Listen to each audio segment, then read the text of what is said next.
Howdy again, folks. Rick from the Boondocking Bears. Well, a subscriber wrote in commenting and recommending a suggestion about a rig that got me thinking. So this friendly subscriber thought, to design a rig that meets my needs, I get a long box, half-ton pickup and carry the motorcycle in the bed. Then tow a small travel trailer that would be functional, comfortable, and yet small, still letting me into the tiny size-restricted places I like to go. And it would be safe for Little Bear. Well, it was a good suggestion and one worth investigating, so I headed down to Niagara Trailers in Niagara-on-the-Lake and checked it out. And here is what I found. Okay, so these are these little Rockwood hard walls. And there's a couple of different layouts on them.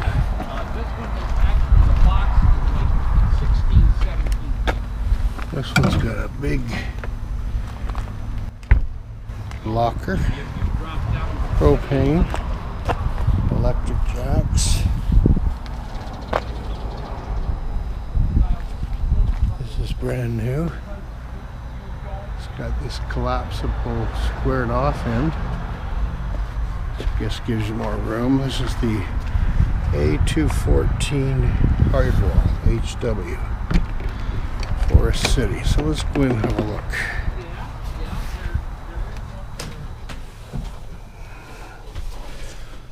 Okay, so the idea is then to put the bike in the back of a pickup truck and tow this along.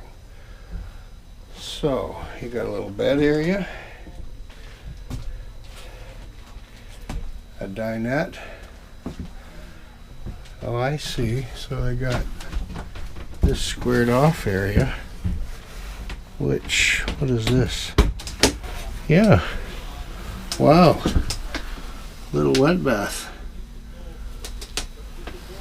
That's kind of cool. It obviously collapses down.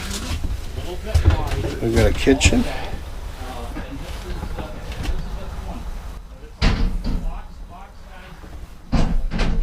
Microwave. Check out the dinette and see if it's comfortable. Oh, there's a big, oh, it's a box underneath. Yeah, that would work.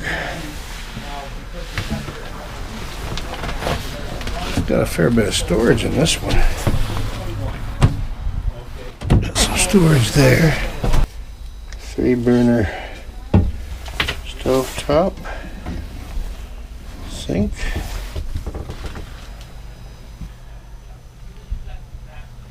There's your microwave. Got a furnace, bed, a little place for Little Bear to sleep. Got what looks like a fantastic fan. Little mirror. Kinda cute. I don't know if for 20 grand though, but as a lightweight trailer, I mean, gosh, you could pull this with a car easily. Okay, so let's try the next one. This looks identical, except it's sold. Well, it's quite a bit cheaper. So why? Oh, it doesn't have that storage locker on the front. Instead, it has this. Too bad I couldn't get a bike on that, because that would work really well. Darn. Okay, so this is the A122BH. Well, BH usually stands for bunkhouse. I find it hard to believe this would be a bunkhouse.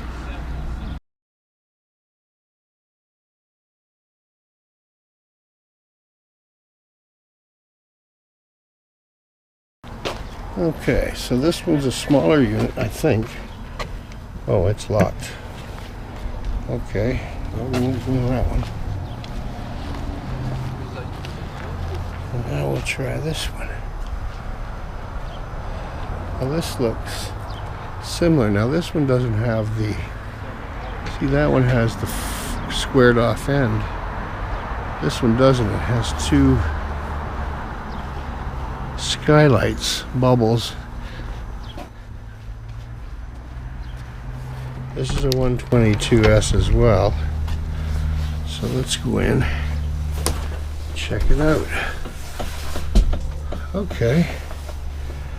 Well, this one's definitely smaller.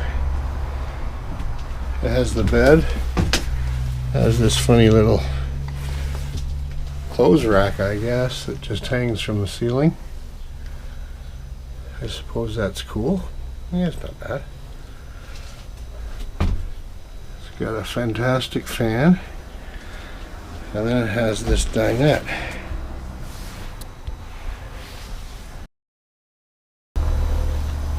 And it's got a little fridge. It's got a furnace. I guess this is the mode to make it go up and down. That's kind of cool. It's got a sound system.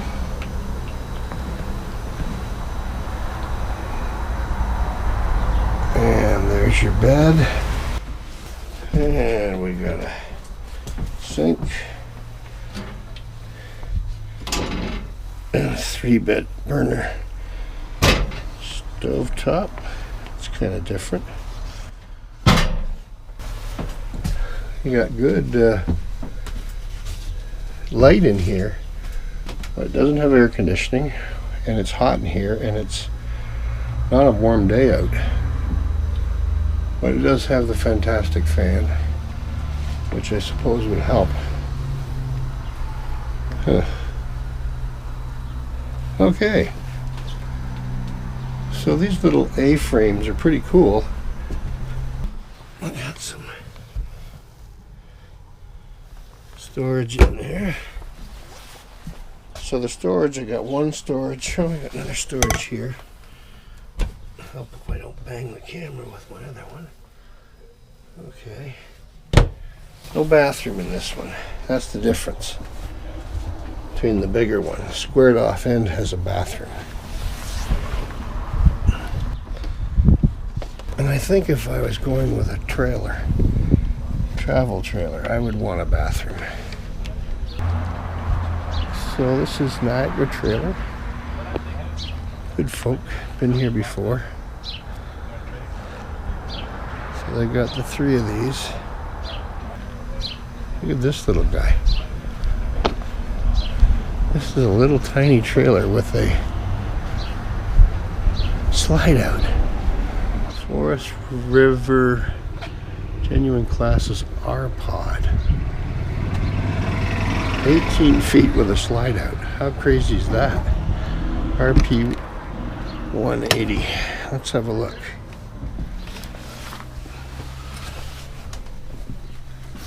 Okay.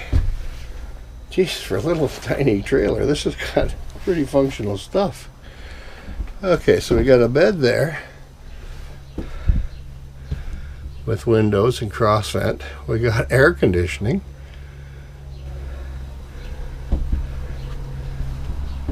We got a TV.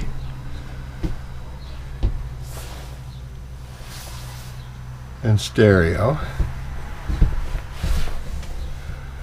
You got a fair bit of cupboard space. A lot of cupboard space, actually. 3 of those. We got this little dinette.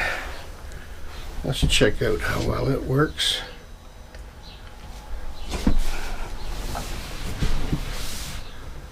Well, to be truthful, it fits. Okay. You got a microwave. You got a fridge with a freezer. It's not big, but doesn't matter for me. You got a place up here for food and/or dishes, and then we've got a sink. Actually, got a fair bit of cover space. A fair bit of counter space on this one. And a 2-burner stove. We got our utility panels, and then we got a bathroom. Ooh, it's kind of dark in there. I don't know if I can get it lit enough to show you. It's a dry bath even. Holy smoke. This is pretty amazing. Could definitely get a composting toilet there. Anyway, that's pretty cool. Oh, look at this. You got more cupboard space there. Drawer space. Lots of this stuff. 2 of those. rpod. Okay. It's pretty cool.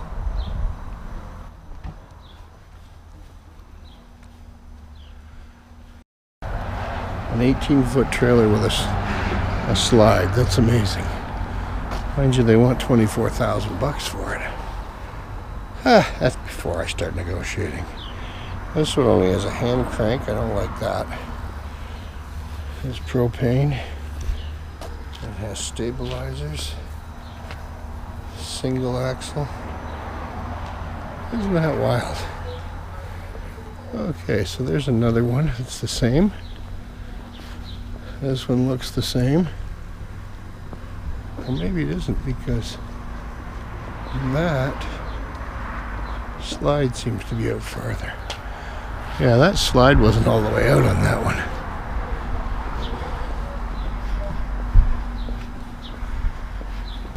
Okay.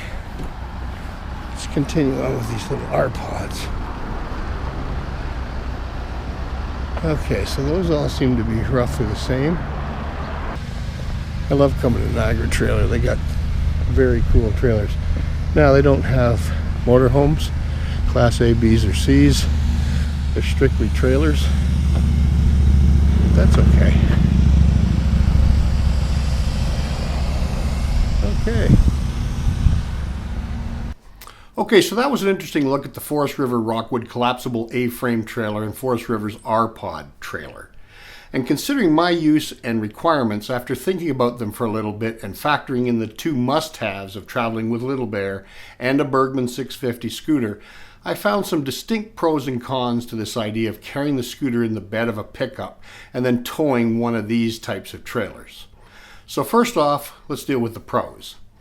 Both the rpod and the A-frame were better layouts than those of small travel trailer toy haulers that I've seen, at least to my eye and tastes anyway. They just had a more functional and aesthetic layout.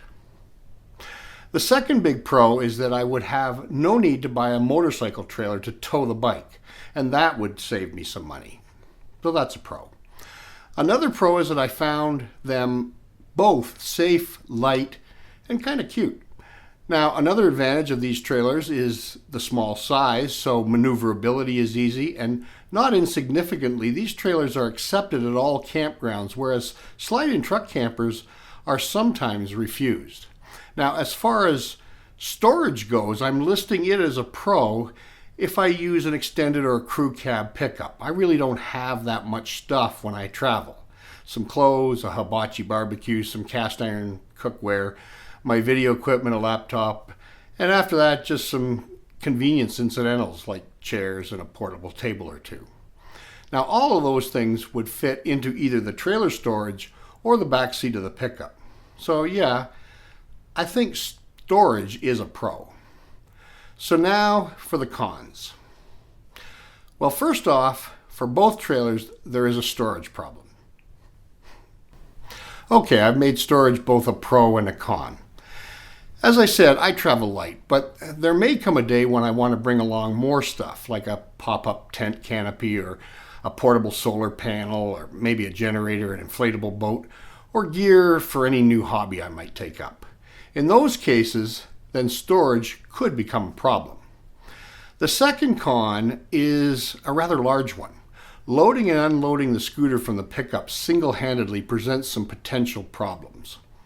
Now, doing it alone, as I would most of the times, with just a ramp to push or drive the bike up, can be an iffy proposition, especially considering my wonky hips. Now, a lot of people have been hurt doing this, and I don't want to be one of them. Now, there are auto loaders for pickups that pull the bike up hydraulically, so there is that, but they're expensive, costing several thousands of dollars. So loading and unloading is a pretty big concern for me. Now, another con, not readily apparent, but very real, is the cost of camping. Now, camping with a travel trailer involves paying RV rates at RV campgrounds, state and national parks and forests, whereas many places charge slide-in truck campers just the tent rate, especially if it's dry camping. It's a significant variable over the course of a year that can amount to big dinero, as everyone who has done this knows. So there's a camping cost variable cost benefit equation folks need to consider, not just the capital cost of acquiring a camper. And that brings me around to the value of these trailers, and in particular, their depreciation rate. Now, no camper is a financial investment. We all know that. It's an expense. It's an investment in quality of life, to be sure, but not monetarily. That doesn't mean we ignore depreciation, though. And from my research into this, with equally well-maintained units, a slide-in truck camper appears to hold its value better than travel trailers. So in the long run, travel trailers, while initially might be less expensive, over time could well end up costing more. And then lastly, the other con that occurs to me is fairly obvious. Travel trailers, even small ones like these, have limited off-road access. A slide-in truck camper can simply go farther off the beaten path than a travel trailer rig. So if isolated wilderness camping is your thing, this might be the deal breaker for you. So in conclusion, I really enjoyed looking at these two trailers. They look like they can be a lot of fun for folks with summer vacation or weekend vacations in structured camping areas. But for me, as much as I like them, I'll stick to the slide-in truck camper for now. So thanks for watching. As always, smile, enjoy, be charitable, and talk to you again soon.